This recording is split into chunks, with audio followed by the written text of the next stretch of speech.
আসসালামু আলাইকুম। এই কোট সেটের একটা ছবি আপলোড করার পর থেকে তোমরা অনেকেই রিকোয়েস্ট করছো যে আপু কাটিং ও ফিলার সেলাই টিউটোরিয়াল দাও। তো তোমাদের জন্য এই ভিডিওটা স্কিপ না করে পুরো ভিডিওটা দেখো। এখানে আমি 1.5 বছরের বেবির জন্য একটা কোট সেট কাটিং করব। তার জন্য আমি এখানে ফার্স্টে বডির জন্য একটা কাপড় নিয়ে নিয়েছি। আর সেই কাপড়টাকে এখন আমি 1 ভাঁজ 2 পার্ট করে নিচ্ছি। তারপর সমান সমান 2 ভাঁজ মানে 2টা ভাঁজ দিয়ে 4 পার্ট করে নিব। এটা চেনের জন্য কোনো কাপড় রাখতে হবে না। এটা আমি কাপড় নিয়েছি 8.5 ইঞ্চি পরিমাণ, 7.5 ইঞ্চি বডির লং টিকবে। আর এখানে আমি পুট গলার মাপ ও পুটের মাপ নিয়ে নিব। তোমরা একটু খেয়াল করে দেখলে বুঝতে পারবে। এখানে পুট গলার জন্য 2 ইঞ্চি পরিমাণে দাগ দিয়ে নিচ্ছি, আর পুট নিয়ে নিচ্ছি 5 ইঞ্চি পরিমাণ। আর এখানে আমি আরমোলের জন্য 4.5 ইঞ্চিতে দাগ দিয়ে নিচ্ছি। যে খেয়াল করলে দেখলেই বুঝতে পারবে। 4.5 ইঞ্চি নিচ্ছি আমি আরমোলের জন্য। বেবিটা একটু হেলদি, আমি একটু আরমোলটা লুজ রাখবো। তো দেখতে পাচ্ছ আমি এখানে 4.5 ইঞ্চিতে দাগ দেওয়ার পর এখন বডির মাপ নিয়ে নিচ্ছি আমি 6 মানে 4 ছক 24 ইঞ্চি বডি। তো দেখতে পাচ্ছ এখানে আমি হালকা হাতে রাউন্ড শেপ দিয়ে দিয়েছি। আর বডির থেকে কোমরে আমি 1/2 ইঞ্চি পরিমাণ কম নিব। তোমরা চাইলে সমান সমানও করতে পারো, যেহেতু ফিতা থাকে সমস্যা হয় না। তো বেবিদের একটু লুজ হইলেই ভালো হয়। এখানে আমি এখন কোমর থেকে 1 ইঞ্চি পরিমাণ রাউন্ড দিব। আর অবশ্যই কিন্তু রাউন্ডটা দিতে হবে, রাউন্ড না দিলে কিন্তু ড্রেসের কর্নার ঝুলে আসে। তো দেখতে পাচ্ছ এখানে কিন্তু আমি 1 ইঞ্চি পরিমাণ রাউন্ড দিয়েছি। তোমরা চাইলে কমও বেশি করতে পারো, ধরা বাঁধা কোনো নিয়ম নাই।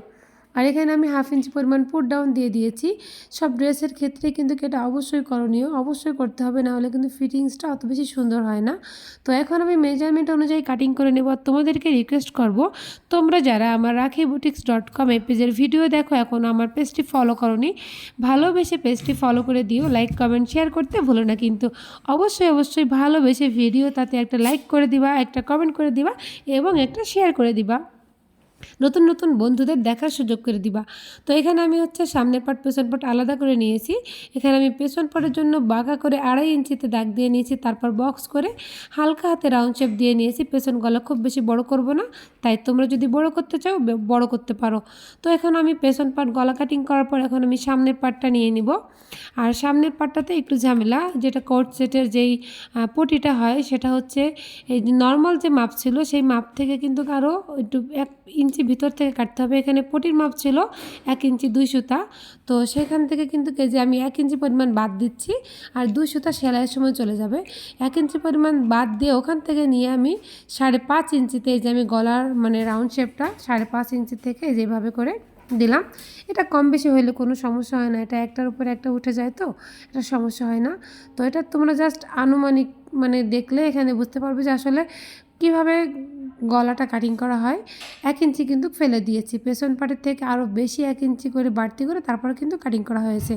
তো এটা ওই যে পটিটা এখানে আসবে 1 ইঞ্চি করে বেড়ে যাবে। যেভাবে করে জয়েন্ট হওয়ার পর যখন এভাবে আসবে তখন কিন্তু পটিতে ওই 1 ইঞ্চি এখানে মানে যেটা মাইনাস হয়েছিল সেটা আবার যোগ হয়ে যাবে।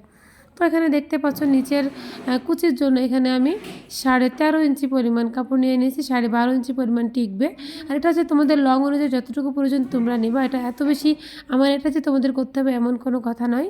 তো দেখতে পাচ্ছ এখানে আমি হাতা কাটিং করব। এখন হাতা কাটিং করার জন্য কিন্তু আমি এখানে 1 ভাঁজ 2 পাট করে কাপড় নিয়ে নিয়েছি। তারপর 2 ভাঁজ 4 পাট করেছি।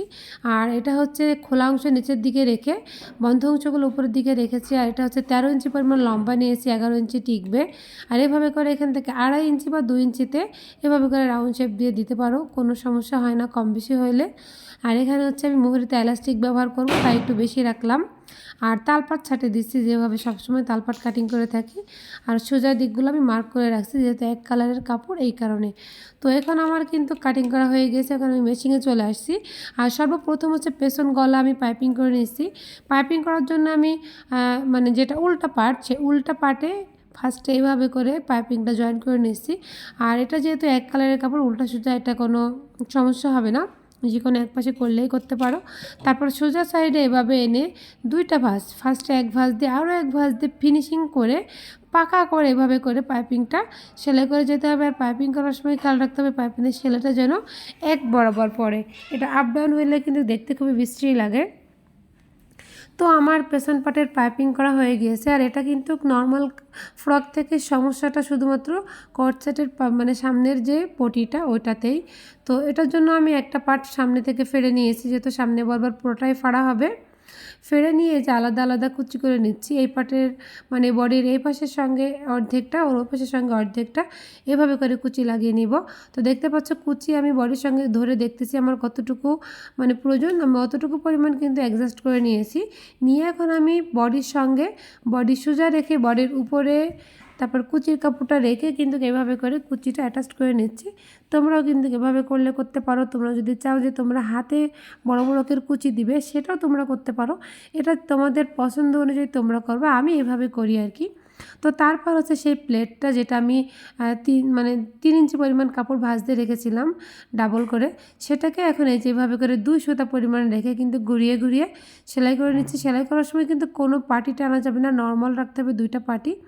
তো দেখতে পাচ্ছ আমি কিন্তু 2টা পাটি নর্মাল রেখে এভাবে করে সেলাই করে করে নিচ পর্যন্ত চলে যাব। তো তোমরাও কিন্তু এভাবে করবা। আর এটা কিন্তু খুবই সহজ, যে কেউ অল্প কাজ পারে এমন কেউ কিন্তু এটা একবার দেখলেই পারবে। আর যারা কখনো কাজ করনি তোমরা যদি এসে বলো কিছুই বুঝলাম না, এটা হচ্ছে তোমাদের সম্পূর্ণ তোমাদের ব্যর্থতা।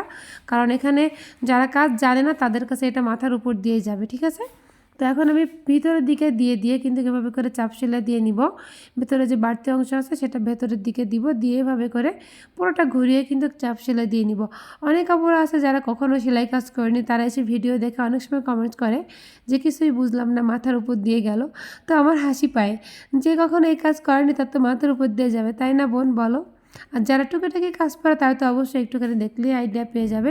তো যারা মোটামুটি কাজ পারে তাদের জন্য এই ভিডিওটা, যারা কাজ পারো না তোমাদের জন্য এই ভিডিওটা না। তো এখন এই যে দেখতে পাচ্ছ এইভাবে কিন্তু অপর পাটটাও করে নিতে হবে। সেমভাবে অপর পাটটা সেলাই করা হয়ে গেলে পেছন পাটের সঙ্গে কাঁধ দিয়ে এভাবে 2টা কাঁধ একসঙ্গে করে এভাবে রেখে 2টা কাঁধ উল্টা সাইড থেকে এভাবে করে জয়েন্ট দিয়ে নিতে হবে। আর কাজ জয়েন্ট দেওয়া হয়ে গেলে কিন্তু ড্রেসের কাজ পুরোপুরি প্রায় কমপ্লিট। আর এখন আমি হাতা কিন্তু লেজ লাগিয়ে রেখেছি আগেই, এটা কিন্তু সবাই পারবো, এই জন্য এটা আমি এখন দেখাই নাই। তো এটা হচ্ছে আমি এলাস্টিক নিয়ে নিয়েছি, আমি কোনো মাপ নিয়ে নাই আসলে, সত্য কথা বলতে যেটা আমার মনে ছিল না, আমি চোখের আন্দাজে একটা পরিমাণ এলাস্টিক কেটে নিয়েছি। তবে এটা কতটুকু বা হইতে পারে 5-6 ইঞ্চি এরকমই হবে। তোমরা তোমাদের বেবির গ্রোথ অনুযায়ী নিবা, এটা কোনো নির্দিষ্ট কোনো মাপ নেই। তো এখন আমি হাতাটা রেডি করে রেখে বডি যতটুকু পরিমাণ বাড়তি রেখেছিলাম অতটুকু পরিমাণ কাপড় বাড়তি সেলাইয়ের বাইরে রেখে কিন্তু এইভাবে করে ভিতরে ফিতা দিয়ে এভাবে করে অ্যাটাচ করে নিচ্ছি। আর তোমাদেরকে রিকোয়েস্ট করব, তোমরা যারা আমার এই rakhiboutiques.com এই পেজের ভিডিও দেখো, এখনও পেজটি ফলো করোনি, অবশ্যই ভালোবেসে পেজটি ফলো করে দিও।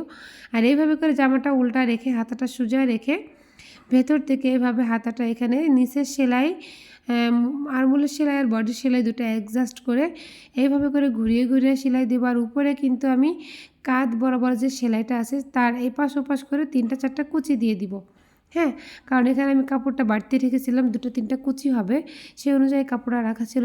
তো কথা বলতে বলতে কিন্তু ড্রেসটা রেডি হয়ে গিয়েছে। তো ভিডিওটা তোমাদের কাছে কেমন লাগলো অবশ্যই কমেন্টস করে জানাতে ভুলো না কিন্তু। তো তোমরা যারা অপেক্ষা করছিলে তোমাদের জন্য এই ভিডিওটা আশা করি তোমাদের উপকারে আসবে।